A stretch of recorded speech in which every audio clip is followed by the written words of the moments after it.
Yeah I think రాజు గారిది signal cut అయినట్టుంది. మధు శ్రీనివాస్ రెడ్డి గారు నమస్తే. నమస్తే అండి శ్రీకాంత్ గారు.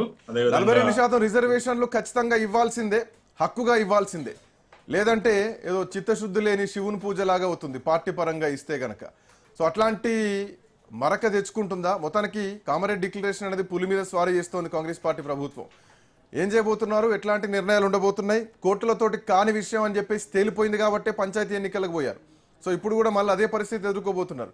కొత్తగా ఏం చర్చిస్తారు అసెంబ్లీలో అన్నది అర్థం కాని పాయింట్. గుడ్ ఈవినింగ్ అండి రాజ్ న్యూస్ ప్రజానికానికి, అదేవిధంగా మధ్యలో కట్ అయిపోయింది సారీ, అదేవిధంగా శేష్ గారికి అందరికి కూడా. ఇప్పుడు ముఖ్యంగా ఏంటంటే మొన్న జరిగిన 3 విడతలుగా గ్రామ పంచాయతీ ఎన్నికలు జరిగినాయి. చాలా స్పష్టంగా మెజారిటీ వచ్చింది, మనం చూసాం. యాక్చువల్ గా ఏంటంటే దాదాపు కాంగ్రెస్ పార్టీకి 8,335 సర్పంచ్ స్థానాలు, అదేవిధంగా బీఆర్ఎస్ బీజేపీ కూటమికి 4,221 స్థానాలు, అంటే 33% వాళ్ళకు, 66% మాకు వచ్చినాయి. దాదాపుగా చాలా స్పష్టమైన మెజార్టీ, 1 అంటే 3/200 మెజార్టీ చాలా స్పష్టంగా తెలంగాణలో కాంగ్రెస్ పార్టీకి ప్రజలు పట్టాభిషేకం చేశారు. అదే విధంగా శ్రీకాంత్ గారు గతంలో చూసుకుంటే దాదాపు అంటే ఈ పంచాయతీ జరిగిన ఎన్నికల యొక్క మనం అసెంబ్లీ నియోజకవర్గాలను ఆపాదిస్తే 97 నియోజకవర్గాల్లో దాదాపు 94 నియోజకవర్గాలు, 87 నియోజకవర్గాలు కాంగ్రెస్ పార్టీకి మెజార్టీ వచ్చినట్టు అర్థమవుతుంది. ఇక లోకల్కి ఏదైతుందో సిటీలోనే లేవు, 23 నియోజకవర్గాలు సిటీలో జరగలేదు. సో అక్కడ కూడా మనం సికింద్రాబాద్ కంటోన్మెంట్ కావచ్చు, జూబ్లీస్ బై ఎలక్షన్ కావచ్చు, మొత్తం మీద అక్కడ కూడా మేమే విజయం సాధించాం. సో టోటల్ చూసుకుంటే రాష్ట్రంలో కాంగ్రెస్ పార్టీ అదే హవా కొనసాగుతుంది. అంటే 2023 నవంబర్లో కావచ్చు, 2024 మేలో జనరల్ అసలు పార్లమెంట్ ఎన్నికలు కావచ్చు, ఇప్పటిదాకా కూడా కాంగ్రెస్ అదే విధంగా హవా కంటిన్యూ అవుతుంది.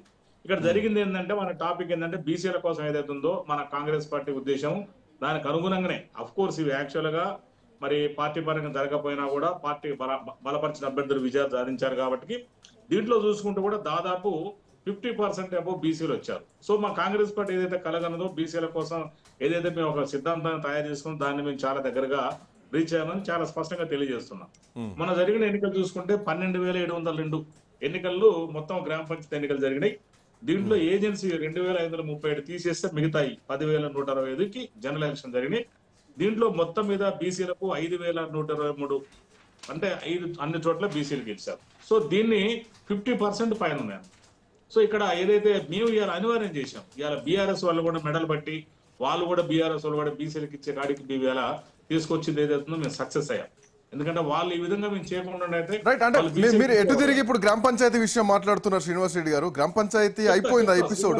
సో దాన్ని ఇక మీరు ఎవరు గెలిచినా మా బిడ్డ అని ఎత్తుకోవడం అది సందర్భం ఇప్పుడు అవసరం కూడా లేదు, అయిపోయింది. మేము మద్దతు ఇచ్చిన వాళ్ళ లేదంటే ఇండిపెండెంట్ గెలిచిన వాళ్ళ మా పార్టీ అని బీఆర్ఎస్ చెప్పుకుంటుంది, మా పార్టీ అని మీరు చెప్పుకుంటారు. That episode has done. But నేనేమంటున్నానంటే నిజంగా ఇంద్రసాని కేసు తీసుకుంటే గనక 50% పరిమితిని స్థానిక సంస్థలకు ఖచ్చితంగా వర్తింపచేయలేము. ఒకవేళ వర్తింపజేయాలంటే దానికి ఒక శాస్త్రీయపరమైనటువంటి డేటా ఉండాలి. That is called empirical data. ఆ డేటా తెలంగాణ రాష్ట్ర ప్రభుత్వం సక్రమంగా చేయలేదు. అది బలహీనంగా ఉంది కాబట్టి కోర్టుల్లో కేసులు వీగిపోతున్నాయి, అవి ఫెయిల్ అవుతున్నాయి, లీగల్గా చిక్కులు ఎదుర్కొంటున్నారు. సో ఇప్పుడు డేటా ప్రకారం మేము ఏదైతే లీగల్ గా ఉందో ఆ లీగల్ గా అన్ని కార్యక్రమాలు కంప్లీట్ గా చేశాము. 42% కి కట్టుబడి ఉన్నాం మేము. దాన్ని మీరు చూసారు, ఇవాళ బీజేపీ అను ఎలా నాటకాలు ఆడిందో, పార్లమెంట్ దాని చట్టాలు రాకుండా ఎలా అడ్డుకుందో చాలా స్పష్టంగా ప్రజలే గమనించారు. ఇవాళ మేము ఎక్కడ కూడా మా సిద్ధశుద్ధి అందరూ కూడా ప్రజలు మొత్తం కూడా అందరూ చూస్తున్నారు. ఇవాళ మేము అసెంబ్లీలో చట్టాలు చేసినాం, బిల్లులు చేసినాం, ఆర్డినెన్స్ చేసినాం. అన్ని చోట్ల కూడా బీఆర్ఎస్ బీజేపీ ఇక్కడనేమో అసెంబ్లీలోనేమో సహకరించి ఢిల్లీకి వెళ్లే వరకే అక్కడేమో అడ్డుకోవడం జరుగుతుంది. చాలా స్పష్టంగా మీరు గమనించాలి శ్రీకాంత్ గారు. ఎక్కడ కూడా సో మేము ఎక్కడ కూడా బీసీలకు 42% మా డిక్లరేషన్ ప్రకారము కామారెడ్డి డిక్లరేషన్ కి మేము కట్టుబడి ఉన్నాం. బీసీలకు ఇచ్చే ప్రయత్నంలోనే ఉన్నాం మేము. ఇవాళ మీరు అన్నారు ఇందాక ఒక మాట, ఇవాళ మేము గెలిచిన వాళ్ళందరినీ ఊళ్ళలో గ్రామ పంచాయతీలో గెలిచిన వాళ్ళు మా పార్టీ అంటే మా పార్టీ అనుకోవడానికి అంత ఈజీ కాదండి. ఎందుకంటే ఊళ్ళలో గెలిచిన తర్వాత కూడా వాళ్ళు ఊళ్ళలో పాంప్లెట్లు పంచి పెడతారు, ఇట్లా క్లియర్గా ఉంటాయి.